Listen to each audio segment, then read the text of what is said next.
care less about the Clippers. But I think this is a great trade for the Sixers. And now their starting lineup is going to be fire. And if we want to talk about who is able to team up against the Warriors, who's able to come out of the East, the Sixers are looking like a team at this point. Tobias Harris, Jimmy Butler, Embiid, Simmons. This is going to be a very, very good lineup. So, to me, the East got more interesting. The East got, I think, better with this trade. So I'm excited. I am excited to see this team on the court together. And this looks like a lineup right here where we could see some stuff getting done. We could see the East. JJ Redick also in that lineup. We could see them coming out of the East. Now they're gonna probably end up facing the Celtics, or may end up facing the Bucks. And I agree with you, Courtney Harden. They have to play together. And Courtney Harden also says, and hopefully Brett Brown doesn't mess it up. That's right too. Like, you can't have all of these things happen at the trade deadline, and then you end up bombing out. You can't have that happen this year. You have pieces that not any other team has. You have a big four. You have a big four. And then you add Tobias Harris onto this.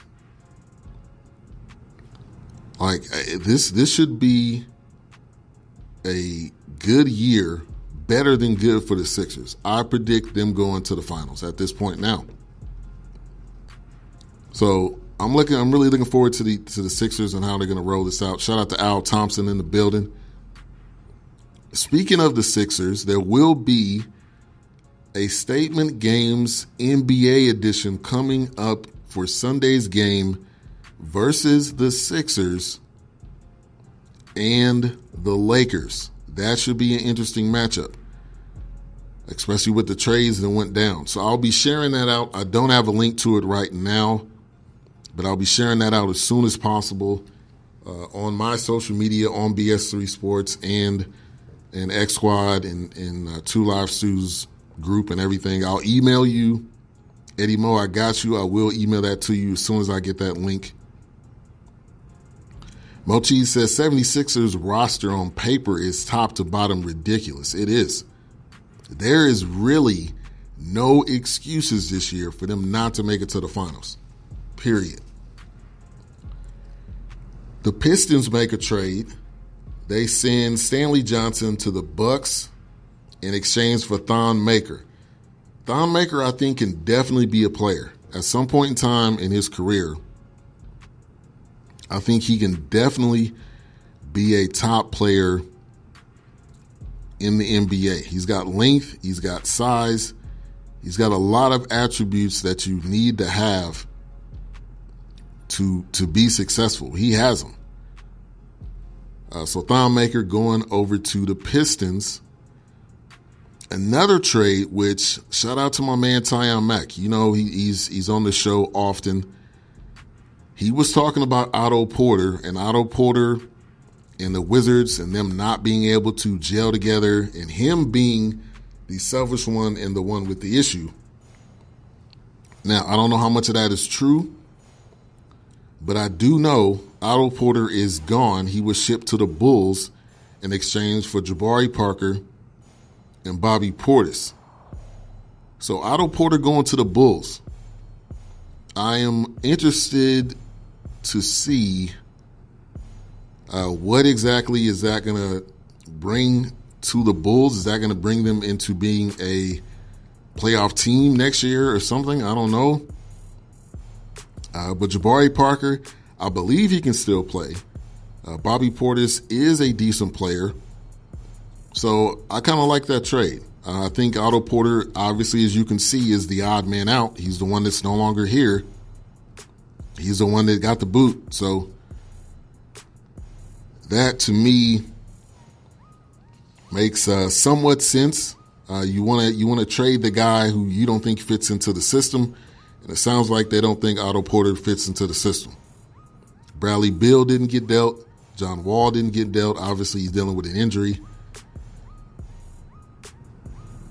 And Courtney Harden says, along with Mo Chee's biggest problem is Ben can't shoot. And that's talking about Ben Simmons for the 76ers.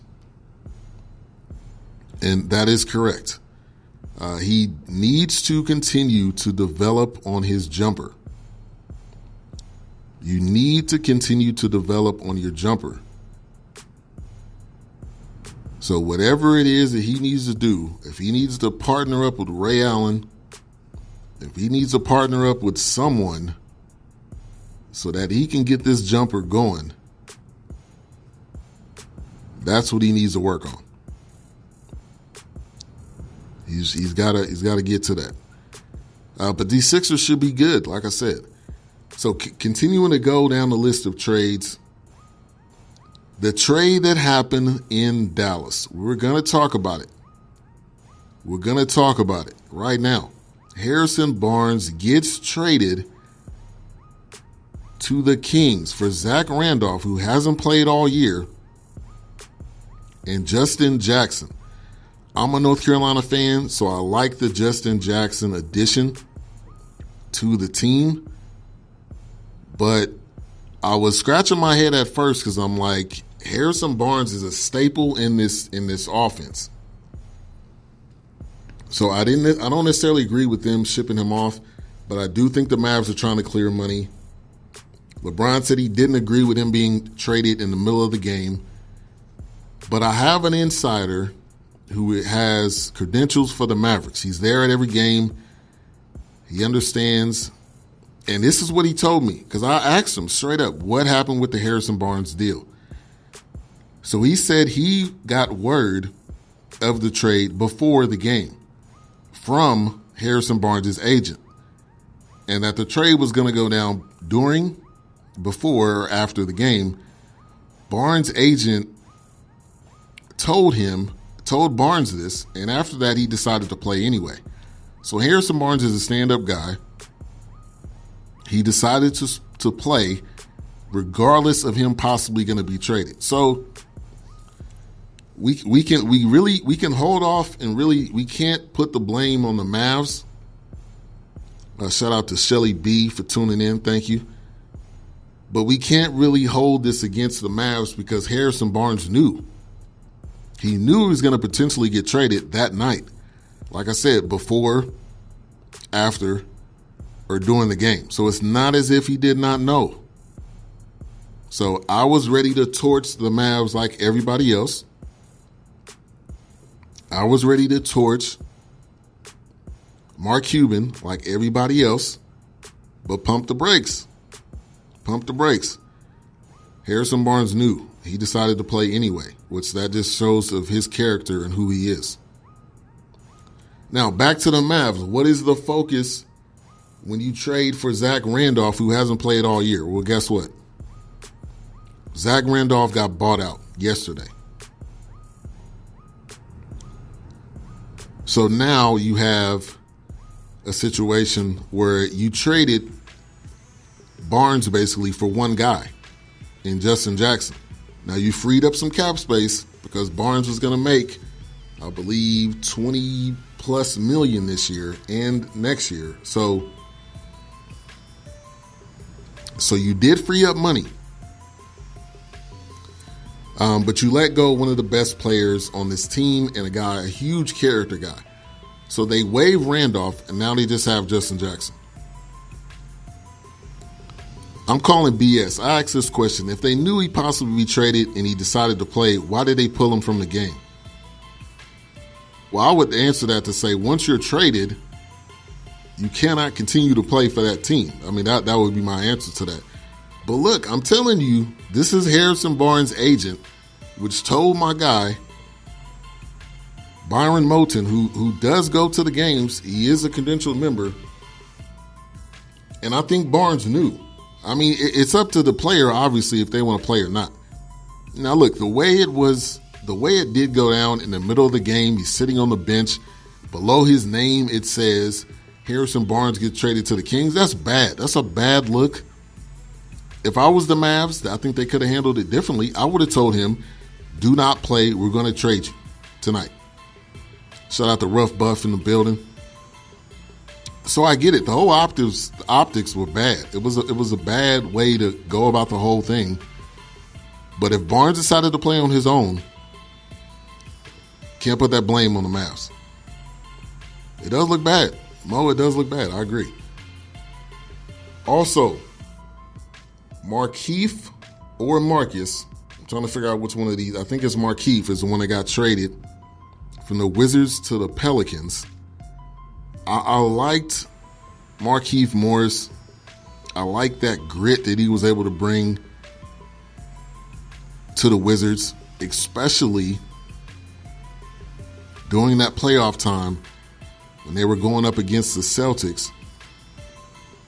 I really loved that grittiness that he brings on the floor. Well, he is no longer a member of the Wizards. He goes to the Pelicans in exchange for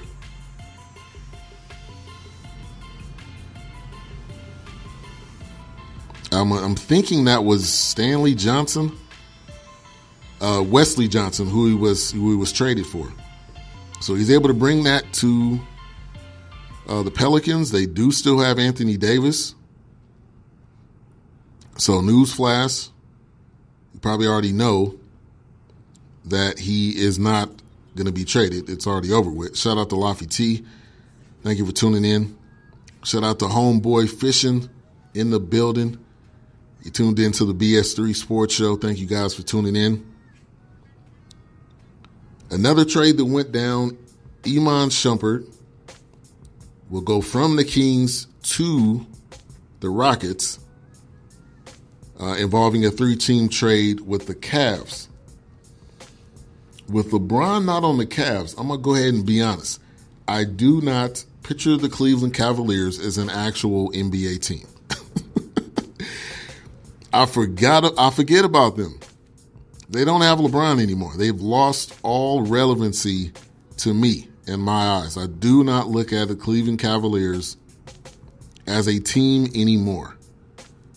You got Kevin Love on the team. I forgot about Kevin Love. I read something that's saying he either is planning to come back from injury or whatever, but when LeBron left, I pretty much been ignoring Cleveland. Yeah, Kevin Love may play tonight against the Wizards. So big news. Headlining breaking news. You may get a Kevin Love sighting.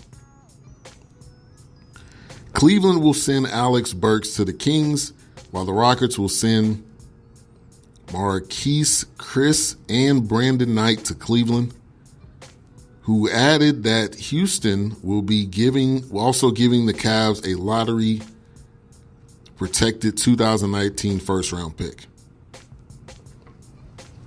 Also, Cleveland sends Nick Sestauskas and Wade Baldwin to the Trailblazers. Now, this is what sucks for Nick Sestauskas and Wade Baldwin. Not only did they get traded, and I'm sorry, Al Thompson, not only did they get traded once, but then they end up getting traded again, and then they end up being waived. That sucks for them. So first off, they were traded on Sunday from the Blazers to the Cavs. Then on Wednesday, they were traded from the Cavs to the Rockets. And then when they got to the Rockets, they were traded to the Pacers, and then they were waived. Does anybody have any love for Nick Sestauskas and Wade Baldwin? Huh? You heard me. Does anyone have any love for Nick Sestauskas and Wade Baldwin? They got shipped 3 times and then they got waived. So they're not even. I don't even think they're on a team right now. That's dirty. They did them dirty. You've been traded 3 times and everybody like, nah. Yeah, 3 times and nobody's even interested.